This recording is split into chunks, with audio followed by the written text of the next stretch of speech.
আল্লাহ বলতেছে আমি ছিলাম গোপন, আমি আপনাকে কি করলাম, সৃষ্টি করলাম। তার মানে কি আপনাকে দেব একটা প্রেম খেলা খেলবো। সুবহানাল্লাহ। আল্লাহ রাসূলকে সৃষ্টি না করলে আল্লাহ কোনো কিছু সৃষ্টি করতেন না। আল্লাহ রাসূল সাল্লাল্লাহু আলাইহি সাল্লামকে কি করছে, মারিফতের ব্যক্তিত্ব কিতাব আছে আমাদের দাদা হুজুর কেবল লিখে গেছে, ওই কিতাবটা আপনারা পড়েন।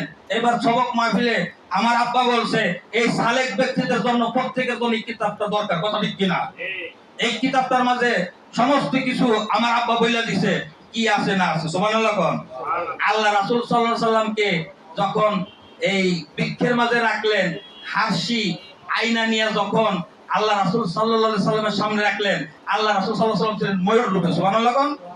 কি রূপ ছিল? ময়ূর রূপ ছিল। ময়ূর রূপ ছিল। আয়নার মাঝে কি দেখলো? ওনার নিজের স্বরূপ দেখলো, দেখা শর্মিন্দা হয়ে গেছে। শর্মিন্দা হইয়া আমার আল্লাহর কুদরতি ভাই পাঁচবার সাজদা দিয়েছে। সুবহানাল্লাহ। ওই পাঁচটা সাজদার থেকেই আল্লাহ সুবহানাহু ওয়া তাআলা উম্মতে মুহাম্মাদের জন্য 5 ওয়াক্ত নামাজ ফরজ করে দিয়েছে। সুবহানাল্লাহ।